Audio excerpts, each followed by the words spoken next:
الحمد لله ثم الحمد لله الحمد لله نحمده ونستعينه ونستغفره ونعوذ بالله من شرور أنفسنا ومن سيئات أعمالنا إنه من يهده الله فلا مضل له ومن يضلله فلا هادي له أشهد أن لا إله إلا الله وحده لا شريك له وأشهد أن محمدا عبد الله ورسوله وصفيه من خلقه وخليله أدى الأمانة ونصح الأمة فكشف الله به الغمة وجاهد في الله حق جهاده حتى أتاه اليقين فصلوات الله وسلامه عليه ومن تبعه بإحسان إلى يوم الدين يا أيها الذين آمنوا اتقوا الله حق تقاته ولا تموتن إلا وأنتم مسلمون يا أيها الناس اتقوا ربكم الذي خلقكم من نفس واحدة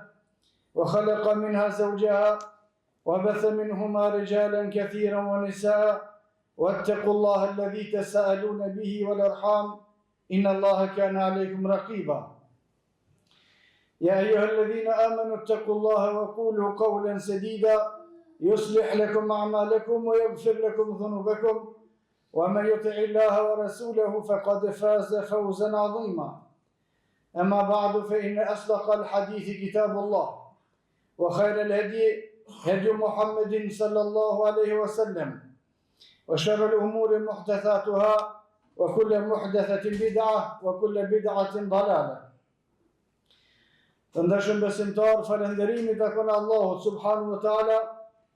Mëshira e Allahut qobi pejgamberin ton Muhammedin sallallahu alaihi wasallam, mbi shokët e tij dhe mbi të gjithë muslimanët.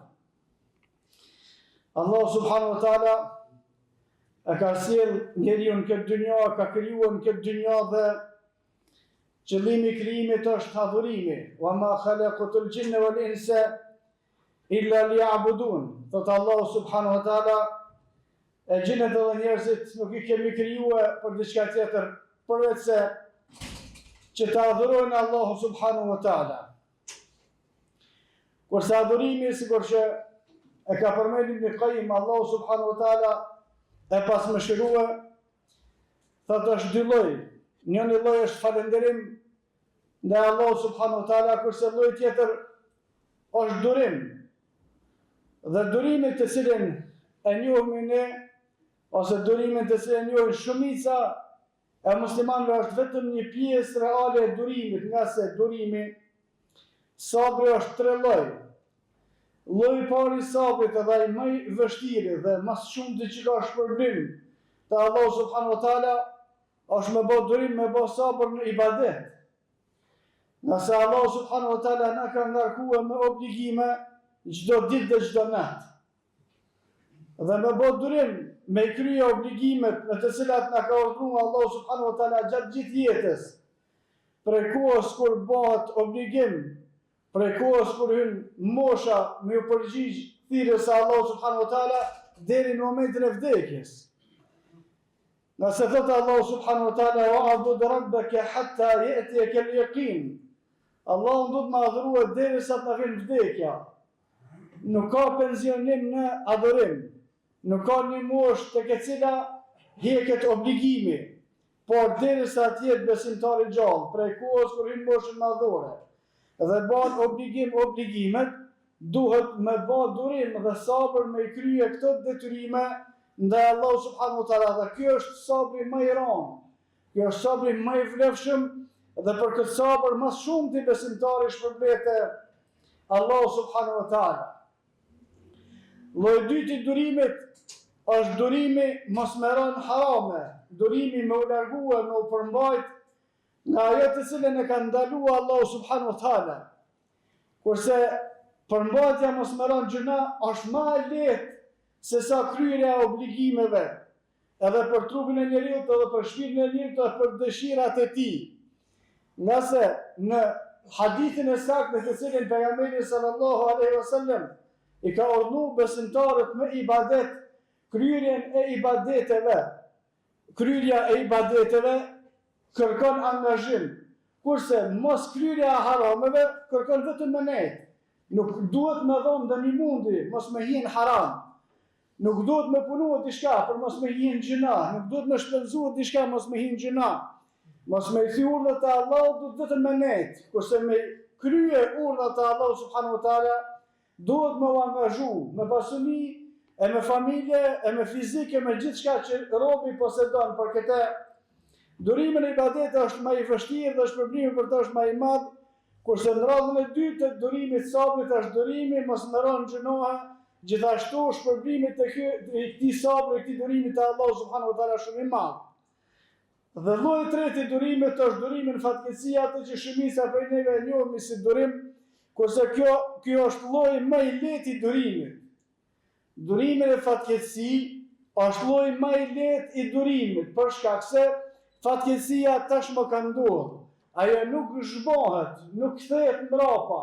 Bane durim ose nuk bane, por se njeriu vetëm duhet me qenë korrekt dhe me edukat me Allah subhanahu wa taala pasi që të ndodhë ajo që ka ndodhur, me qenë me edukat me Allah subhanahu wa taala dhe mos më nxjerr nga gojet e tona fjalët e tjera vetëm ato me të cilat është i kënaqur Allahu subhanahu wa taala.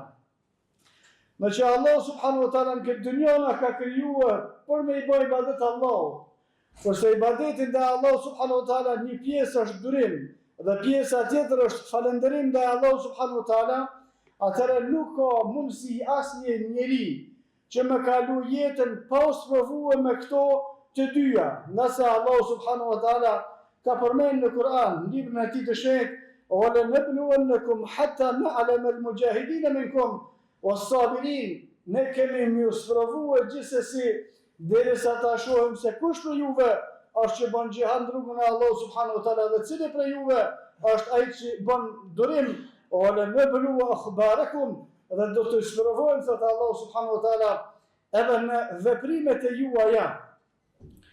Pra urdhni për ibadet ndaj Allahut subhanahu wa taala shoqërohet me sprovë, me pa prej neve secili angazhohet dhe kontribon që fjala e Allahut jetë më e larta dhe cili kur sprovohet këtë çështje është më durimtar dhe secili prej neve kemi mos provuar në veprat e tona se jemi prej atyre që të kryjmë ato vepra dhe i ruajmë, nëse kryerja e veprave është më e lehtë se sa ruajtja e tyre. Për shkak se shumë njerëz bëjnë vepra të mira, por gjatë rrugës ato ja zgjësojnë me gjuhët e tyre. Shumë njerëz bëjnë vepra të mira, por gjatë rrugës devijojnë dhe veprat e mira nuk vlen më. Disa të tjerë dalin nga feja të gjithë dhe Allahu subhanahu wa taala na ruaj.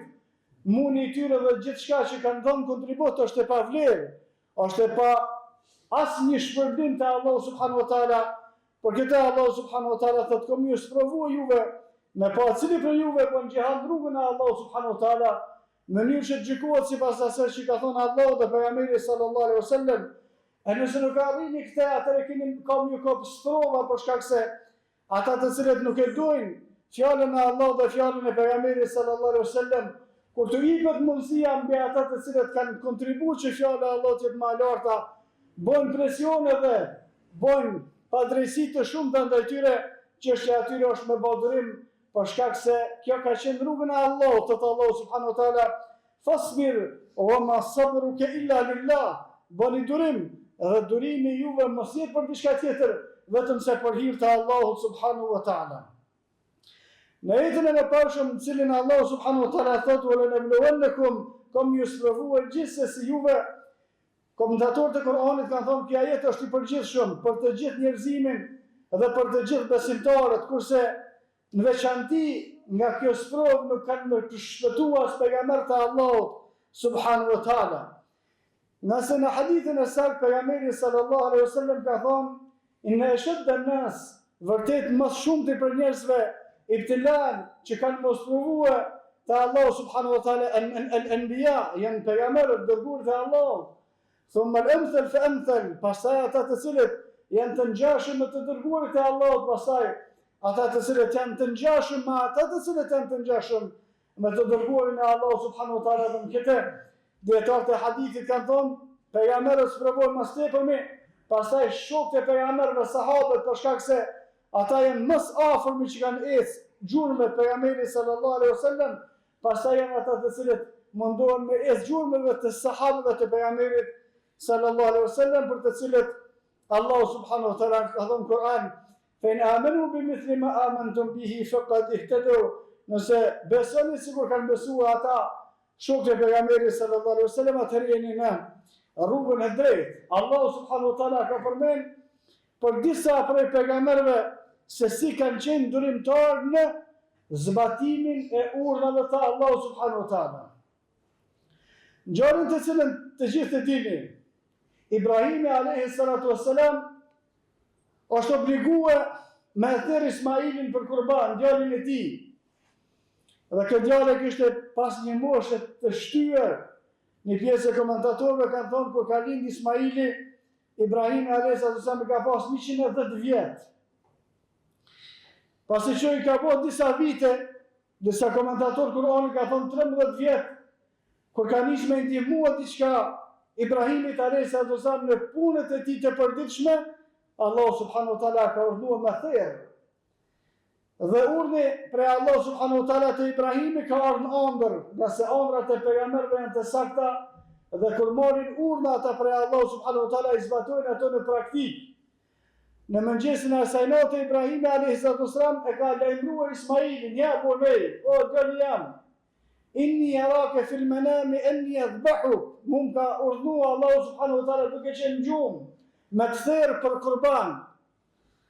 Thëndur ma dhe të ra, shka po të mërmenja atyje?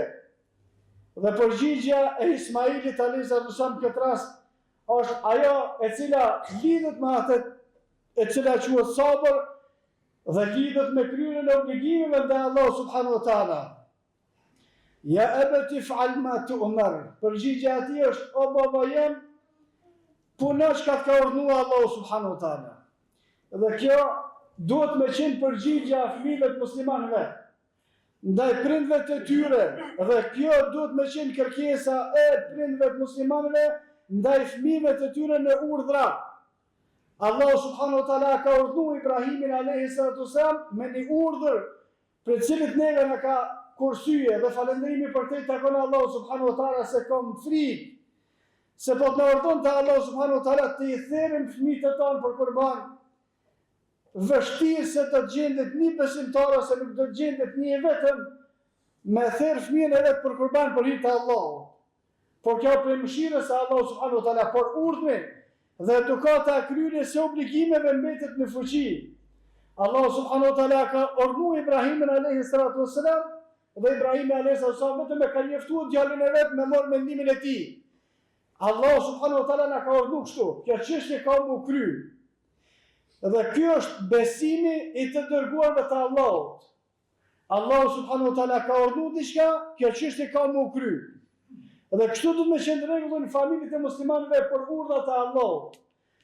Sigurisht namazi, agjerimi e të tjera të gjitha obligimet, kur vjen koha me kry obligimin, kësa duhet me kry. Nuk ka mundësi me ik disa e kryn, disa si kryn, kurse përgjesi për familjen, thotë unë jam në rregull, ja nuk është në rregull. Urdhat që ka dhënë Allahu subhanahu wa taala duhet mu krye. Dhe kjo është përgjegjësia e prindve.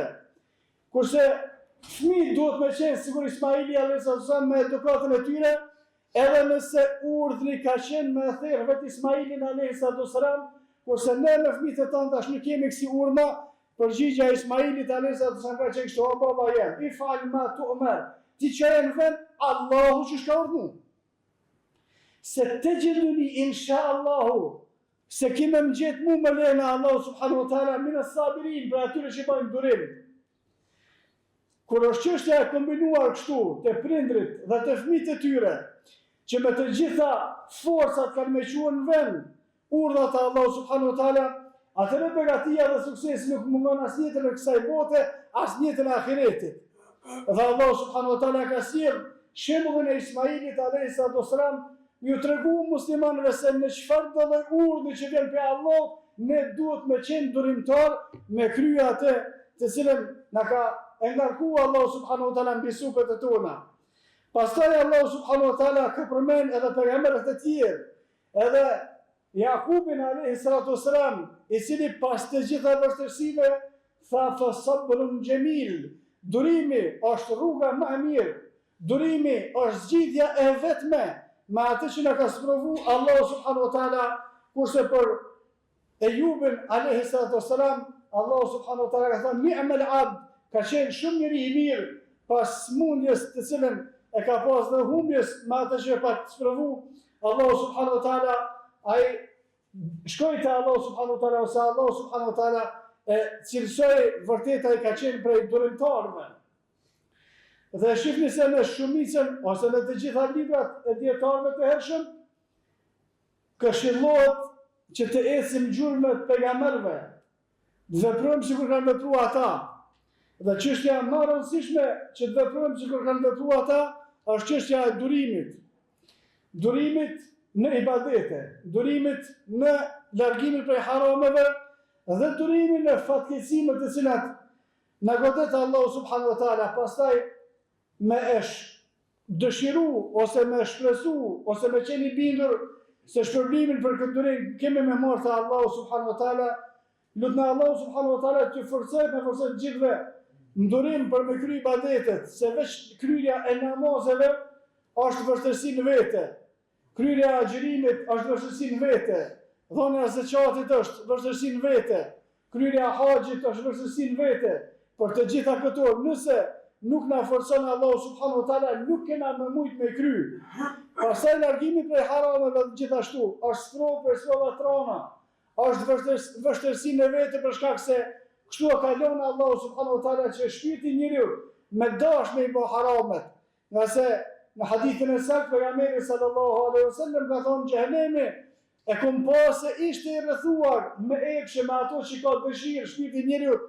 Dhe ndalimi i vetes nga kjo është e vështirë, dhe sprova me bela gjithashtu është e vështirë, se belaja është mungesë ose humbja e diçka që e kemi posedu. Për të gjitha këto lutna Allahu subhanahu wa taala që të na forcojë, dhe atë që e forcon Allahu subhanahu wa taala nuk ka kush që e lëviz, atë që e udhëzon rrugën e drejtë Allahu subhanahu wa taala nuk ka kush që e devijon. Wa qulu qawli hadha wastaghfirullaha li wa lakum fastaghfiruhu li kulli dhanbin innahu huwal ghafurur rahim.